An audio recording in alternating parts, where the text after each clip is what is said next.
National institute के director GL sir, सभी faculty और छात्र छात्रों, बात को यहाँ से शुरू करते हैं। जब भी कोई काम शुरू करते हैं तो ईश्वर का नाम सबसे पहले। वो तुझे दिखता नहीं है,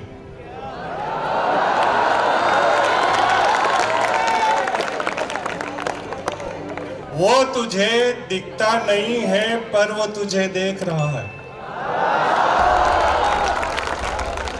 वो तुझे दिखता नहीं है, पर वो तुझे देख रहा है। वो तेरे अंदर ही छिपा है और वो तुझे देख रहा है।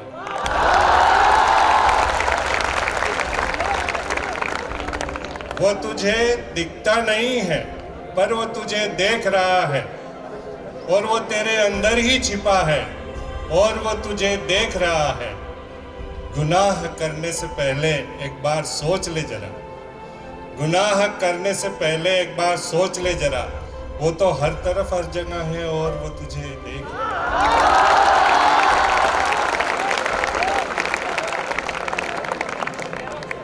तो ये तो हमने ऊपर वाले को याद किया और आपको नसीहत दी। अब हर आदमी की जिंदगी का रोना यही है जो मैं कहने वाला हूं। हर आदमी यही कहता है क्या, कि जो चाहा वो मिला नहीं,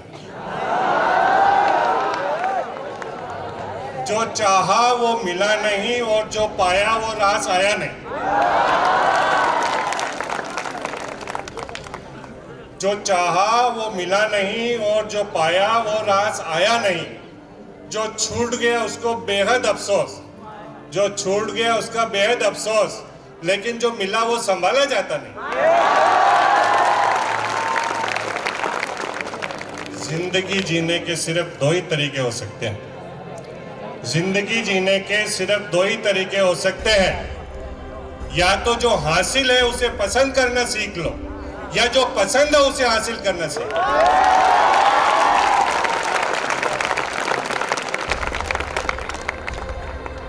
तो जो पहला तरीका है कि जो हासिल है उसे पसंद करना सीख लो, तो वो संतोषी मन का तरीका है, उसमें प्रोग्रेस नहीं है।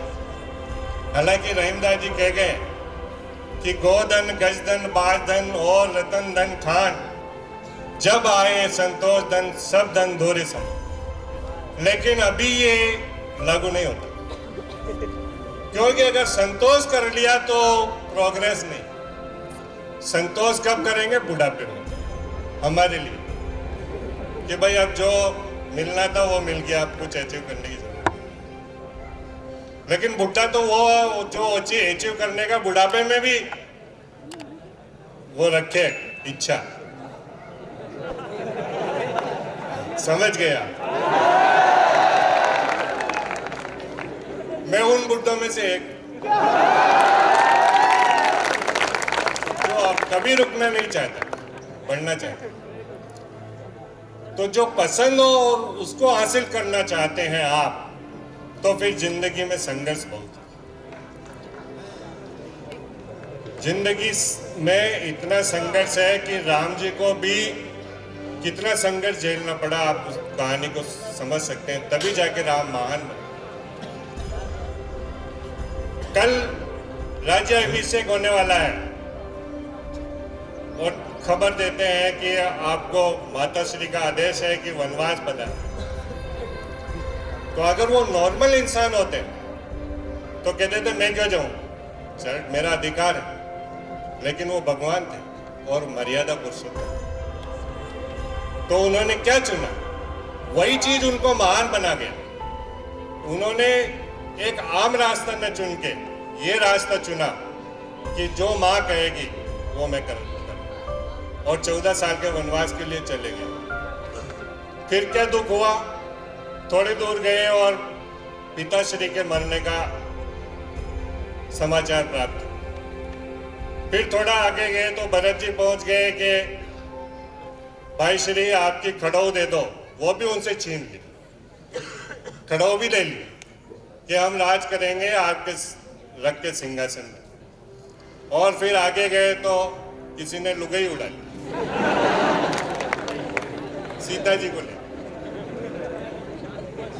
इससे बड़ा दुख क्या हो सकता?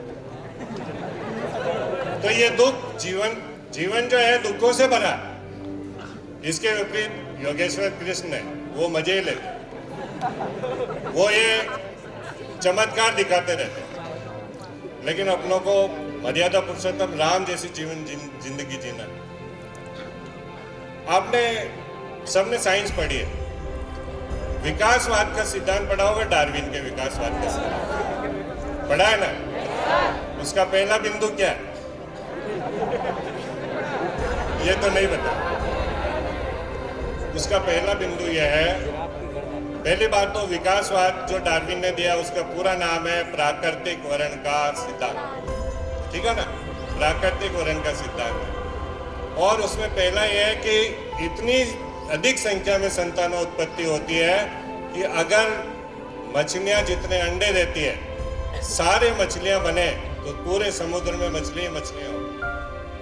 अगर मक्खियां जितने अंडे देती है वो सारे मक्खियां बने तो 6 महीने में पूरी पृथ्वी को ढक ले।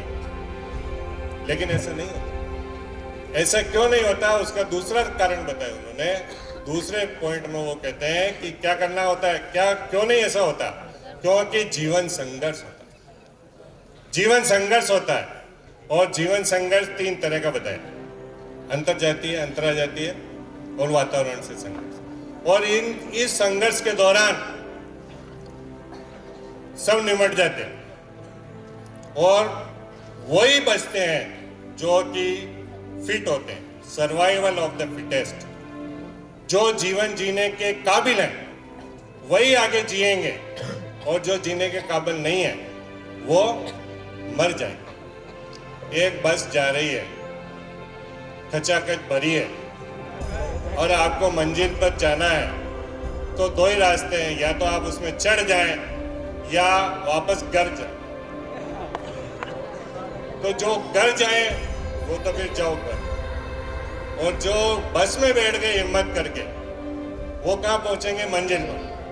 मंजिल पर पहुंचेंगे। लेकिन बस में बैठना इतना आसान नहीं है। गावड़े की बस में क्या होता है? बकरियां भी बिठा देते हैं, मुर्गे भी बिठा देते हैं, आदमी ठसम ठुस भरे हुए, कोई पीछे से शर्ट खींच रहा है, कोई आगे से धक्का दे रहा है, कोई कोनी की मार रहा है। तो और आप एक टांग पे खड़े हो, उधर ऐसे हो गए, नीचे हो गए हो, तो ये सब सहन कर सकता हो वही सफर करेगा, और जो ये सहन नहीं कर सकता वो बस से उतर जाए। तो आप उस बस में सवार हैं कि आपको मंजिल तक पहुंचना है, और आप सबको उन आवाजों को जवाब देना है जो ये कहते रहे हैं कि तुमसे नहीं हो पाएगा। आप सबको उन आवाजों को जवाब देना है कि तुमसे नहीं हो पाएगा, और आपको करके बताना है कि हमसे हो पाएगा, है ना?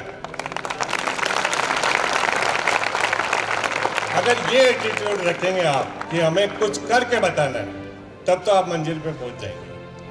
और अगर आप फिसक गए तो फिर आप, लेकिन ये इतना आसान नहीं, बहुत मेहनत मांगती है। जिंदगी जीना आसान नहीं होता, जिंदगी जीना आसान नहीं होता। बिना संघर्ष के कोई महान नहीं होता। जब तक चोट ना पड़े पत्थर पर, पत्थर कभी भगवान नहीं होता। एक मूर्तिकार को ऑर्डर मिला कि मंदिर के लिए मूर्ति बनानी है। वो गया, नदी के किनारे से 2 पत्थर उठा के लाया, 2 पत्थर उठा के लाया, और एक पत्थर को मूर्ति बनाने लगा। तो पत्थर चिल्लाया, नहीं मुझे ये चोट सहन नहीं है। तो उसने कहा कि चल हट, नहीं है तो चोट सहन नहीं है तो अलग रख दिया। फिर दूसरे पत्थर को बनाने लगा। तो जब वो बनाने लगा, उसने कहा कि तुझे भी दर्द हो रहा है? कि हाँ हो रहा है, लेकिन मैं सहन कर लूंगा, ऐसी कोई बात नहीं। तो उसने सहन कर लिया और मूर्ति बन गई। मूर्ति बन के तैयार हो गई, क्योंकि उसने दर्द सहन कर लिया। और जिसने दर्द सहन नहीं किया उसने साइड में पटक दिया। अब जब जिन्होंने ऑर्डर दिया था वो जब आए और कहा कि मूर्ति दे दो हमें, तो तैयार थी मूर्ति, उसने कहा ये ले जाओ। तो ले जाते उनकी नज़र उस पत्थर पे पड़ी, तो ये कहा कि ये पत्थर आपके किस काम का है? कि नहीं, ये मेरे किसी काम का नहीं है। तो इसको हम ले जाते हैं मूर्ति के आगे जो पत्थर होता है जिसमें नारियल फोड़ते हैं वहाँ रख देंगे।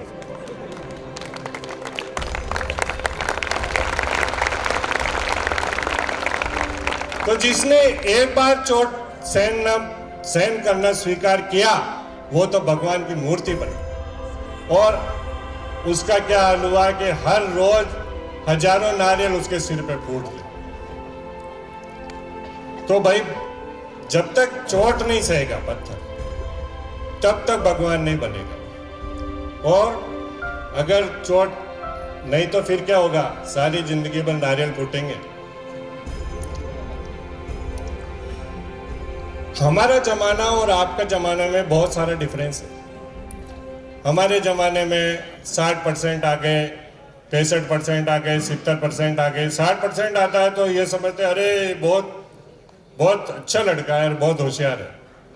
फिर ज़माना आया 70 से 80% का, फिर ज़माना आया 80 से 90% का, और आजकल 90 से 100 का ज़माना चल रहा है। आप इस दौर में हो जब 90 से 100% का ज़माना चल रहा है। पहले किसी ने सोचा ही नहीं था कि इतने परसेंटेज आ भी सकते हैं। आपको पता है कि 1 मील की दौड़ होती थी ओलंपिक में, 1 माइल की दौड़, 1 माइल की दौड़ ओलंपिक में होती थी। तो वहां के कोच ने ये कहा कि किसी इंसान में ये ताकत नहीं कि 4 मिनट में इसको पूरा कर सके। उसने चैलेंज कर दिया 4 मिनट में इस रेस को कोई भी 1 माइल की रेस को पूरा नहीं कर सकता, जो कि लगभग 1600 मीटर के बराबर होती है। लेकिन रोजर बेनेट ने 1954 में ये करिश्मा किया कि 3 मिनट 59 सेकंड में ही ये रेस पूरी कर।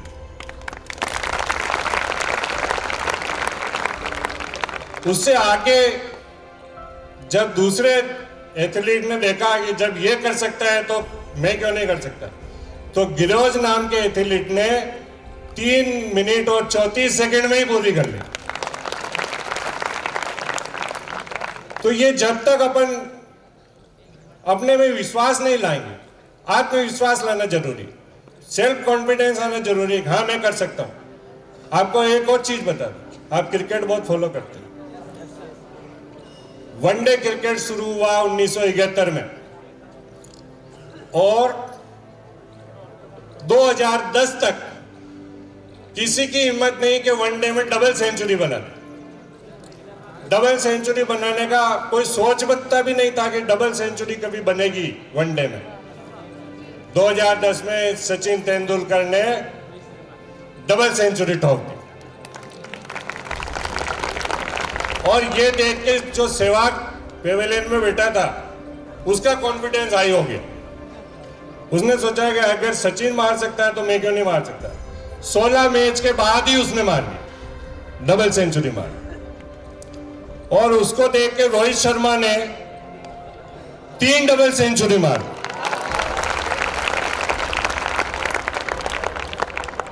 कुल 10 डबल सेंचुरी है, उसमें से 6 भारत के नाम है, और एक तो ताजा कल ही लगी है,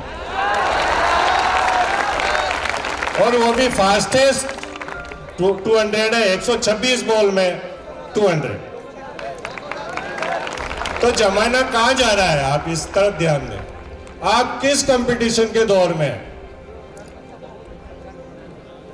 आपको लोग भी खींचेंगे।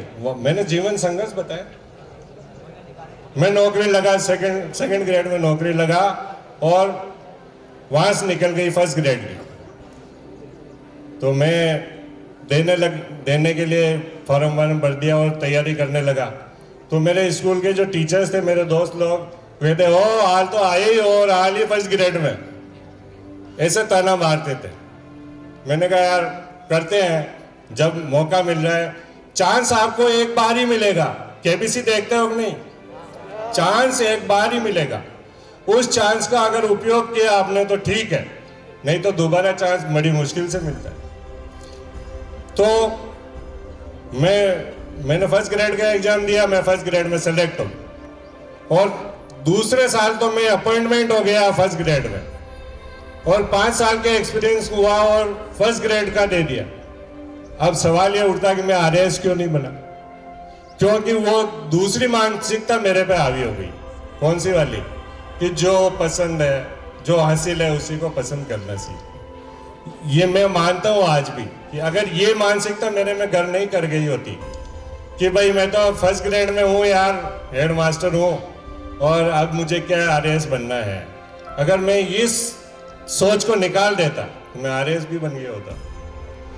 तो ये लोग आपकी टांग खिंचाई भी करेंगे।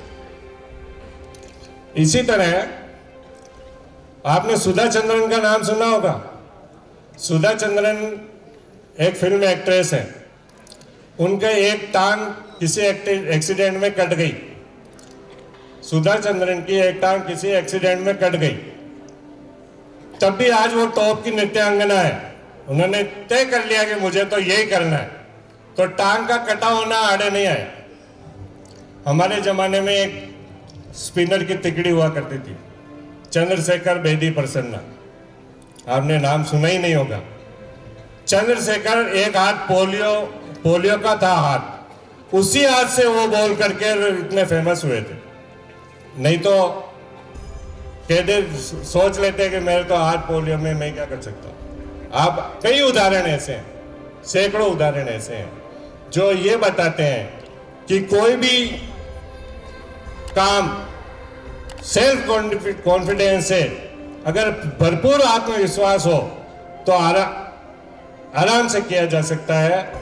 सिर्फ इतना है कि आप उस पर अपना ध्यान दें और उस पर काम करें। ये नहीं कि आप इंस्टीट्यूट में आ गई। मेरे दोस्त मिला एक बार, कहा कि भाई मेरा लड़का आजकल बहुत अच्छा टेनिस खेलता है,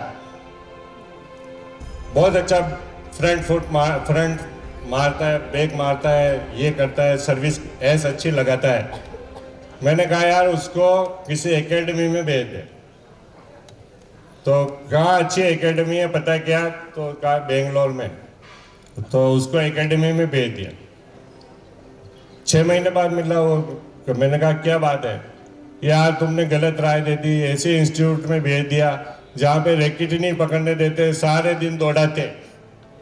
अरे तो मैंने कहा बेवकूफ, वो स्टेमिना डेवलप कर रहे हैं, स्टेमिना डेवलप करने हैं तो सही कोचिंग वो है जो आपका स्टेमिना डेवलप करेगी। तो आप सब उस इंस्टीट्यूट में आए हैं जो आपका स्टेमिना डेवलप करेगा, नहीं तो आप किसी और जगह भी कर सकते थे।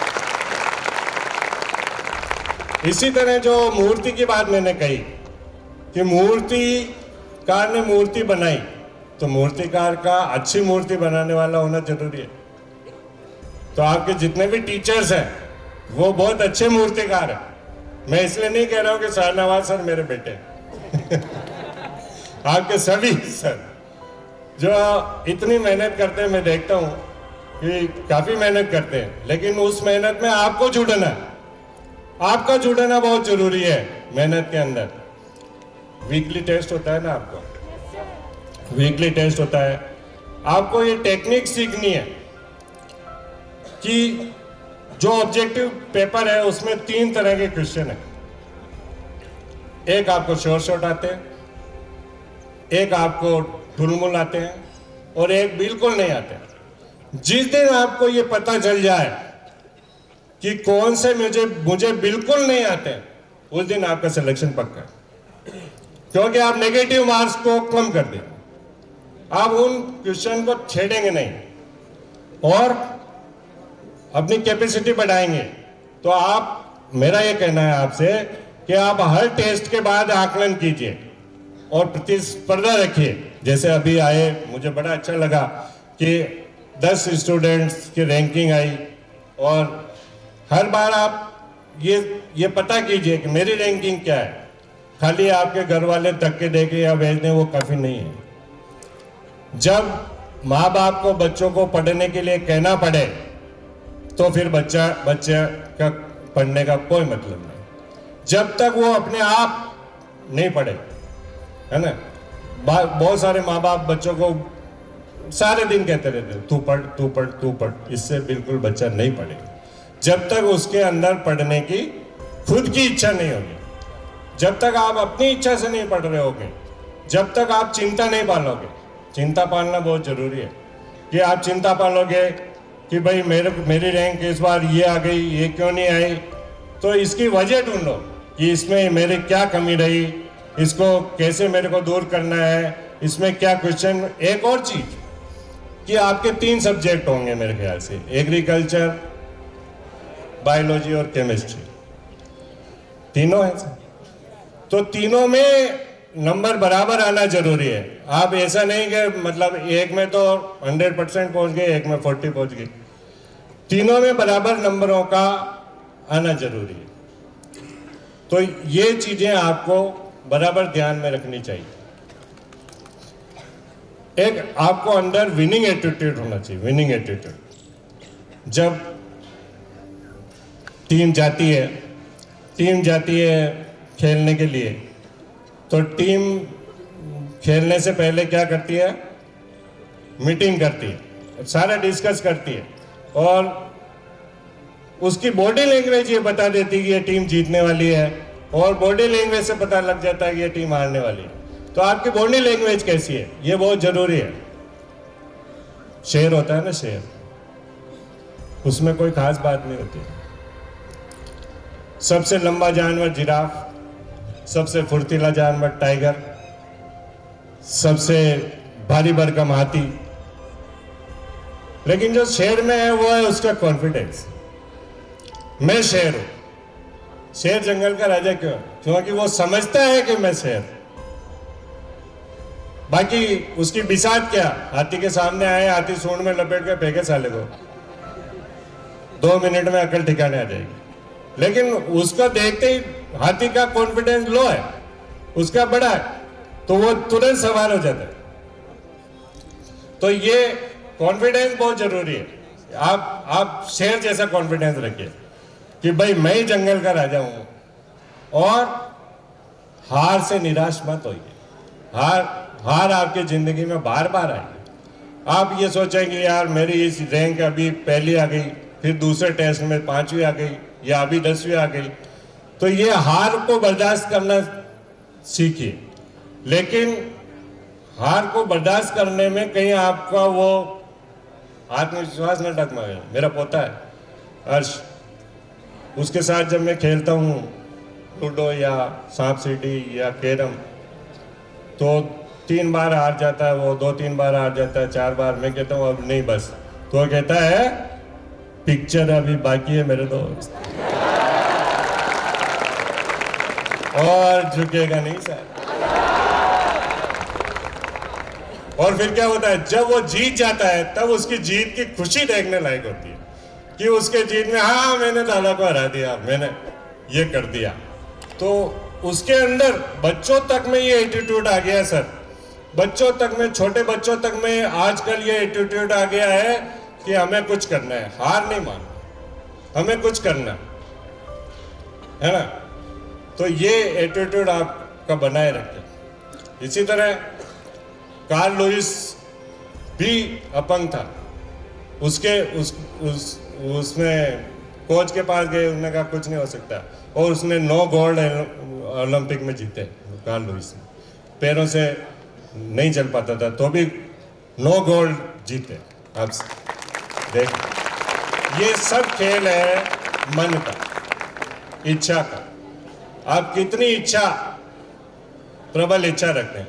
मोहम्मद अली जो बॉक्सर, उसने ये कहा कि कौशल अच्छी चीज है लेकिन विल उससे भी ज्यादा अच्छी चीज है। क्योंकि मैं जब मैच लड़ रहा था और अगले वाले ने मुझे गिरा दिया तो मेरे कौशल ने तो मुझे हरा दिया, लेकिन मेरी इच्छा शक्ति ने मुझे खड़ा किया और दे मार मुझे जीता दिया। तो ये इच्छा शक्ति है जो आपको जिता सकती है। कहने को बहुत सारी बातें हैं, फिर सर अगर मुझे मौका देंगे तो मैं और अगली बार बात करूंगा, लेकिन ये कहना चाहूँगा कि किस्मत के सहारे मत रहिए। कैसे कि कभी कभी जिंदगी में ऐसा लगता है कि ख्वाब पत्तों की तरह आंखों के दरख्तों से झड़े। ख्वाब पत्तों की तरह आंखों के दरख्तों से झड़े हैं, जिंदगी के मोड़ पर एक ठूंठ से खड़े हैं। कौन किस्मत की लकीरों को मिटा पाया है, किस्मत के थपेड़े तो सबको सहने ही पड़े।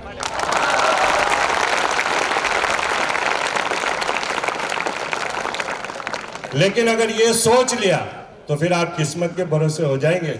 जिंदगी यहाँ खत्म नहीं होती। जिंदगी कहाँ खत्म होती, मैं बताता हूँ। जब भी कभी भी किसी ने भी गुलाबों की चाहत की है, जब भी कभी भी किसी ने भी गुलाबों की चाहत की है, ये तय है उसे कांटों से जख्म खाने ही पड़े। जब भी कभी भी किसी ने भी गुलाबों की चाहत की है, ये तय है उसे कांटों से जख्म खाने ही पड़े हैं। और चांद मिलता नहीं सबको रोशनी के लिए, चांद मिलता नहीं सबको रोशनी के लिए, कुछ को तो जिगर अपने जलाने ही पड़े।